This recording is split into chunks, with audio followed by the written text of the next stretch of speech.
ब्रह्मा जी कहते हैं, है नारद।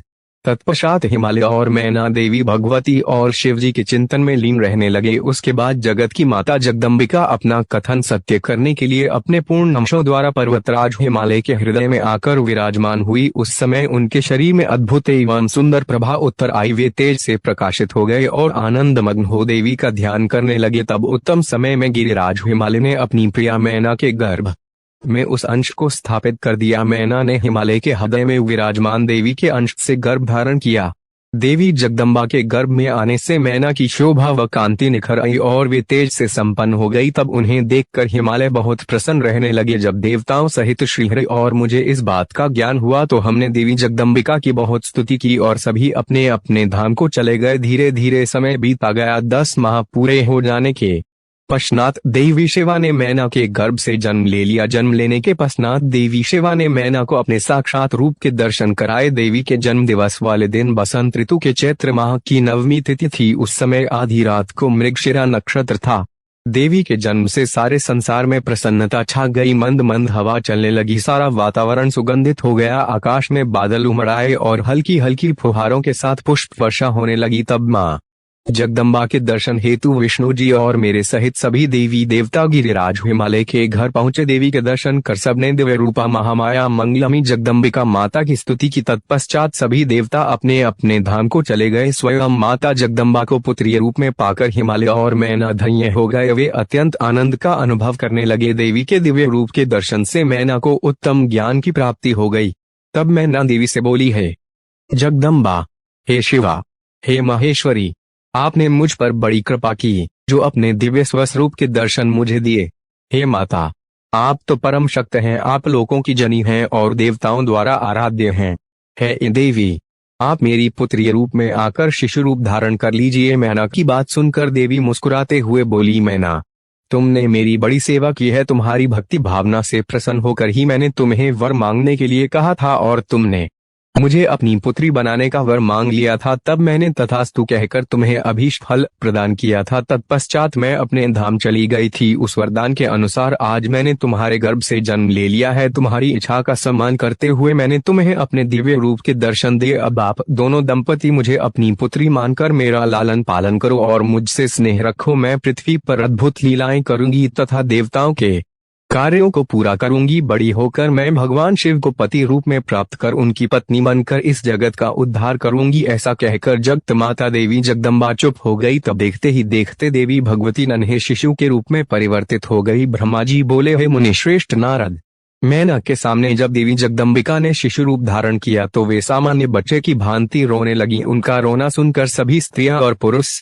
जो उस समय वहां उपस्थित थे प्रसन्न हो गए। उस श्याम कांति वाली नील कमल के समान शोभित उस परम तेजस्वी सुंदर कन्या को देखकर गिरिराज हिमालय बहुत प्रसन्न हुए। तब शुभ मुहूर्त में हिमालय ने अपनी पुत्री का नाम रखने के बारे में सोचा। उस समय मैना और हिमालय बहुत प्रसन्न थे। तब देवी के गुणों और सुशीलता को देखकर उनका नाम पार्वती रखा गया। चंद्रमा की कला की तरह हिमालय पुत्री धीरे धीरे बड़ी होने लगी। उसके अंग प्रत्यंग चंद्रमा की कला एवं बिंब के समान अत्यंत शोभायमान होने लगे। गिरिजा अपनी सहेलियों के साथ खेलती थीं। पार्वती अपनी सखियों के साथ कभी गंगा की रेत से घर बनाती तो कभी कंदुक क्रीड़ा करती। खेलती खेलती वे बड़ी होने लगी। जब वे शिक्षा के योग्य हो गई तो आचार्यों ने उन्हें विभिन्न धर्मशास्त्रों का उपदेश देना प्रारंभ किया। उससे उन्हें अपने पूर्व जन्म की सभी बातें स्मरण हो आई। मुने, इस प्रकार मैंने शिवा की लीला का वर्णन तुमसे किया है। एक समय की बात है, तुम शिवलीला से प्रेरित होकर हिमालय के घर गए हैं। नारद, तुम शिव तत्व के ज्ञाता हो और उनकी विभिन्न लीलाओं को समझते हो। तुम्हें आया हुआ देखकर हिमालय मैना ने तुम्हें प्रसन्नता पूर्वक नमस्कार किया तथा खूब आदर सत्कार किया। तत्पश्चात हिमालय ने अपनी पुत्री पार्वती को बुलाया और उससे तुम्हारे चरणों में प्रणाम कराया। फिर स्वयं भी बार बार नमस्कार करने लगे और बोले, हैं मुनियों में श्रेष्ठ नारद, हे ब्रह्मा पुत्र नारद, आप परम ज्ञानी हैं। आप सदैव सबका उपकार करते हैं। आप भूत भविष्य और वर्तमान जानते हैं। आप परोपकारी और दयालु हैं। कृपया मेरी कन्या का भाग्य बताएं और मुझे यह भी बताएं कि मेरी बेटी किसकी सौभाग्यवती पत्नी होगी। नारद, हिमालय के ऐसे प्रश्न सुनकर तुमने पार्वती का हाथ देखा और उसके मुखमंडल को देखकर कहना शुरू किया है, गिरिराज और मैना, आपकी यह पुत्री चंद्रमा की कला की तरह शोभित हो रही है, यह समस्त शुभ लक्षणों से युक्त है, इसका भाग्य बड़ा प्रबल है, यह अपने पति के लिए सुखदायिनी होगी, साथ ही अपने माता पिता के यश और कीर्ति को बढ़ाएगी।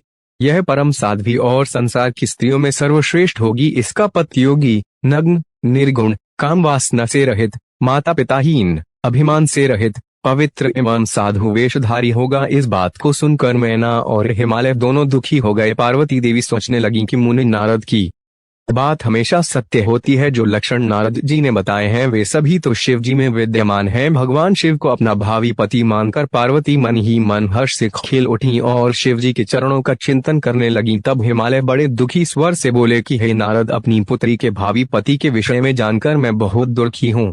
आप कृपया मेरी पुत्री को बचाने का कोई मार्ग सुझाएं। गिरिराज हिमालय के ये वचन सुनकर नारद, तुमने कहा गिरिराज, मेरी कही बात सर्वथा सच होगी, क्योंकि हाथ की रेखाएं ब्रह्मा जी द्वारा लिखी जाती हैं और कभी भी झूठ नहीं हो सकती। इस रेखा का फल तो अवश्य मिलेगा, किंतु ऐसा होने पर भी पार्वती सुखपूर्वक रहे, इस हेतु पार्वती का विवाह भगवान शिव से कर दे। भगवान शिव में ये सभी गुण हैं, महादेव जी में ये अशुभ लक्षण भी शुभ हो जाते हैं, इसलिए गिरिराज तुम बिना विचार किए अपनी कन्या का विवाह भगवान शिव से कर दो। वे सबके ईश्वर हैं तथा निर्विकार, सामर्थ्यवान और अविनाशी हैं, किंतु ऐसा होना इतना सरल नहीं है। पार्वती शिव विवाह तभी संभव हो सकता है जब किसी तरह भगवान शिव प्रसन्न हो जाएं। भगवान शंकर को प्रसन्न करने और वश में करने का सबसे सरल और उत्तम साधन है, यदि आपकी पुत्री भगवान शिव की अनन्य भक्ति भाव से तपस्या करे तो सब ठीक हो जाएगा।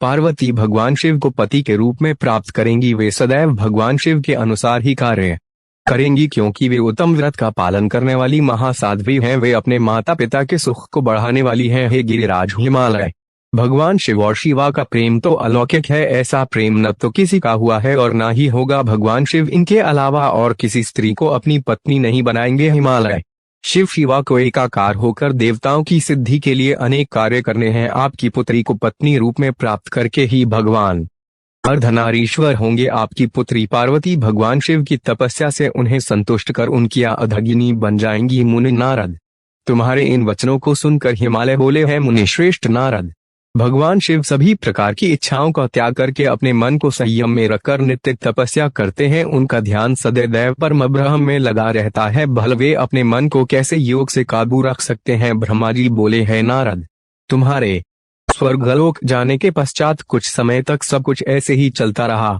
एक दिन मैना अपने पति हिमालय के पास गई और उन्हें प्रणाम कर उनसे कहने लगी, हे प्राणनाथ, उस दिन जब देवर्षि नारद हमारे यहाँ पधारे थे और पार्वती का हाथ देखकर उसके विषय में अनेक बातें बता गए थे, तब मैंने उनकी बातों पर ध्यान दिया था। अब पार्वती बड़ी हो रही है, मेरी आपसे विनम्र प्रार्थना है कि आप उसके विवाह के लिए सुयोग्य व सुंदर वर की खोज शुरू कर दे, जिसके साथ हमारी पुत्री पार्वती सुख से अपना जीवन व्यतीत कर सके। वे शुभ लक्षणों वाला तथा कुलीन होना चाहिए, क्योंकि मुझे अपनी पुत्री अपने प्राणों से भी अधिक प्यारी है। मैं सिर्फ पूर्ति का सुख चाहती हूँ। यह कहकर मैना की आंखों में आंसू आ गए और वे अपने पति के चरणों में गिर पड़ी। तत्पश्चात हिमालय ने पत्नी मैना को प्रेम पूर्वक उठाया और उन्हें समझाने लगे। वे बोले, है देवी, तुम व्यर्थ की चिंता त्याग दो। मुनि नारद की बात कभी झूठ नहीं हो सकती। यदि तुम पार्वती को सुखी देखना चाहती हो तो उसे भगवान शिव की तपस्या के लिए प्रेरित करो। यदि शिव जी प्रसन्न हो गए तो वे स्वयं ही पार्वती का पाणी ग्रहण कर लेंगे, तब सब कुछ शुभ ही होगा। सभी अनिष्ट और अशुभ लक्षणों का नाश होगा। भगवान शंकर सदा मंगलकारी है, इसलिए तुम पार्वती को शिव जी की कृपा दृष्टि प्राप्त करने के लिए तपस्या करने की शिक्षा दो। हिमालय की बात सुनकर मैना प्रसन्नता पूर्वक अपनी पुत्री पार्वती को तपस्या के लिए कहने उनके पास चली गई। तब सब कुछ जानने वाली देवी भगवती का साक्षात स्वरूप पार्वती बोली, हे माता, आप यहाँ कब आई? आप बैठिए माता, पिछली रात्रि के ब्रह्म मुहूर्त में मैंने एक स्वप्न देखा है, उसके विषय में मैं आपको बताती हूँ। मेरे सपने में एक दयालु और तपस्वी ब्राह्मण आए। जब मैंने उन्हें हाथ जोड़कर नमस्कार किया तो वे मुस्कुराते हुए बोले कि तुम अवश्य ही भगवान शिव शंकर की प्राण वल्लभा बनोगी, इसलिए उन्हें प्रसन्न करने के लिए उनकी प्रेम पूर्वक तपस्या करो। यह सुनकर मैना ने अपनी पुत्री के सिर पर प्रेम से हाथ फेरा और अपने पति हिमालय को देखा। ब्रह्मा जी बोले हैं, मुनि श्रेष्ठ नारद, जब मैना पार्वती के पास पहुंची तो उन्हें देखकर सोचने लगी कि मेरी पुत्री तो कोमल और नाजुक है, यह सदैव राजसी ठाट बांट में रही है। दुख और कष्टों को सहना तो दूर की बात है, इनके बारे में भी यह सर्वथा अनजान है। पार्वती को उन्होंने बड़े ही लाड़ और प्यार से पाला है, तब कैसे मैं अपनी प्रिय पुत्री को कठोर तपस्या करने के लिए प्रेरित कर सकती हूँ। यही सब सोचकर मैना अपनी पुत्री से तपस्या के लिए कुछ नहीं बोल सकी। तब अपनी माता के चिंतित चेहरे को देखकर साक्षात जगदम्बा का अवतार धारण करने वाली देवी पार्वती यह जान गई कि उनकी माता जी क्या कहना चाहती हैं। तब सब कुछ जानने वाली देवी भगवती का साक्षात स्वरूप। पार्वती बोली, हे माता, आप यहाँ कब आई? आप बैठिए माता, पिछली रात्रि के ब्रह्म मुहूर्त में मैंने एक स्वप्न देखा है, उसके विषय में मैं आपको बताती हूँ। मेरे सपने में एक दयालु और तपस्वी ब्राह्मण आए।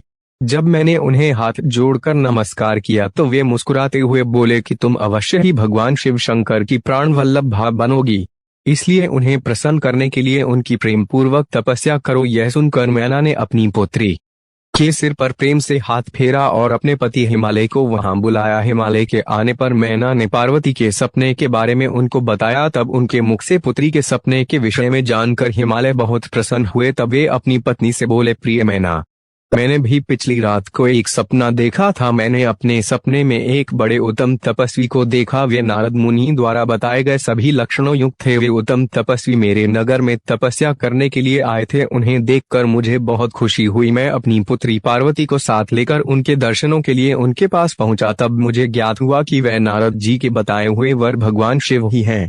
तब मैंने पार्वती को उनकी सेवा करने का उपदेश दिया, परंतु उन्होंने मेरी बात नहीं मानी। तभी वहां सांख्य और वेदांत पर विवाद छिड़ गया। तत्पश्चात उनकी आज्ञा पाकर पार्वती वहीं रहकर भक्ति पूर्वक उनकी सेवा करने लगी। हे प्रिय, यही मेरा सपना था जिसे देखकर मुझे अत्यंत प्रसन्नता हुई। मैं सोचता हूँ कि हमें कुछ समय तक इस सपने के सच होने की प्रतीक्षा करनी चाहिए। ऐसा कहकर हिमालय और मैना उस उत्तम सपने के सच होने की प्रतीक्षा करने लगे। भगवान शिव की गंगावतरण तीर्थ में तपस्या। ब्रह्मा जी बोले, नारद, गिरिराज हिमालय की पुत्री पार्वती, जो साक्षात जगदम्बा का अवतार थी, जब 8 वर्ष की हो गई तब भगवान शिव को उनके जन्म का समाचार मिला। तब उस अद्भुत बालिका को हृदय में रखकर वे बहुत प्रसन्न हुए। तब उन्होंने अपने मन को एकाग्र कर तपस्या करने के विषय में सोचा। तत्पश्चात नंदी एवं कुछ और गणों को अपने साथ लेकर महादेव जी हिमालय के सर्वोच्च शिखर पर गंगोत्री नामक तीर्थ पर चले गए। इसी स्थान पर पतित पावनी गंगा ब्रह्मलोक से गिर रही हैं। भगवान शिव ने उसी स्थान को तपस्या करने के लिए चुना। शिव जी अपने मन को एकाग्रचित कर आत्मभूत ज्ञानमयी नित्य ज्योतिर्मय चिदानंद स्वरूप परम ब्रह्म परमात्मा का चिंतन करने लगे। अपने स्वामी को ध्यान में मग्न पाकर नंदी एवं अन्य शिवगण भी समाधि लगाकर बैठ गए। कुछ गण शिव जी की सेवा करते तथा कुछ उस स्थान की सुरक्षा हेतु कार्य करते। जब गिरिराज हिमालय को शिव जी के आगमन का यह शुभ समाचार प्राप्त हुआ तब वे प्रेम पूर्वक मन में आदर का भाव लिए अपने सेवकों सहित उस स्थान पर आए जहां वे तपस्या कर रहे थे। हिमालय ने दोनों हाथ जोड़कर रुद्रदेव को प्रणाम किया। तत्पश्चात उनकी भक्तिभाव से पूजा आराधना करने लगे। हाथ जोड़कर हिमालय बोले, भगवान, आप यहाँ पधारे, यह मेरा सौभाग्य है। प्रभु, आप भक्तवत्सल हैं। आज आपके साक्षात दर्शन पाकर मेरा जन्म सफल हो गया है। आप मुझे अपना सेवक समझें और मुझे अपनी सेवा करने की आज्ञा प्रदान करें। हे प्रभु, आपकी सेवा करके मेरा मन अत्यधिक आनंद का अनुभव करेगा। गिरिराज हिमालय के वचन सुनकर महादेव जी ने अपनी आंखें खोलीं और वहां हिमालय और उनके सेवकों को खड़े देखा। उन्हें देखकर महादेव जी मुस्कुराते हुए बोले, हे गिरिराज,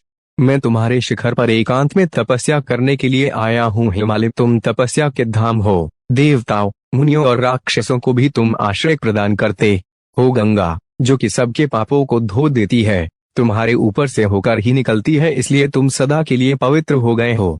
मैं इस परम पावन स्थल, जो कि गंगा का उद्गम स्थल है, पर तपस्या करने के लिए आया हूँ। मैं यह चाहता हूँ कि मेरी तपस्या बिना किसी विघ्न बाधा के पूरी हो जाए, इसलिए तुम ऐसी व्यवस्था करो कि कोई भी मेरे निकट न आ सके। अब तुम अपने घर जाओ और इसका उचित प्रबंध करो। ऐसा कहकर भगवान शिव चुप हो गए। तब हिमालय बोले, हे परमेश्वर, आप मेरे निवास के क्षेत्र में पधारे, यह मेरे लिए बड़े सौभाग्य की बात है। मैं आपका स्वागत करता हूँ। भगवान, अनेकों मनुष्य आपकी अन्य भाव से तपस्या और प्रार्थना करने पर भी आपके दर्शनों के लिए तरसते हैं। ऐसे महादेव ने मुझ दीन को अपने अमृत दर्शनों से कृतार्थ किया है। भगवान, आप यहाँ पर तपस्या के लिए पधारे हैं, इससे मैं बहुत प्रसन्न हूँ। आज मैं स्वयं को देवराज इंद्र से भी अधिक भाग्यशाली मानता हूँ। आप यहाँ बिना किसी विघ्न बाधा के एकाग्रचित हो तपस्या कर सकते हैं। यहाँ आपको किसी भी तरह की कोई परेशानी नहीं होगी, ऐसा मैं आपको विश्वास दिलाता हूँ। ऐसा कहकर गिरिराज हिमालय अपने घर लौट गए। घर पहुंचकर उन्होंने अपनी पत्नी मैना को शिवजी से हुई सारी बातों का वृत्तांत कह सुनाया। तब उन्होंने अपने सेवकों को बुलाया और समझाते हुए कहने लगे कि आज से कोई भी गंगावतरण अर्थात गंगोत्री नामक स्थान पर नहीं जाएगा, वहां जाने वाले को मैं दंड दूंगा। इस प्रकार हिमालय ने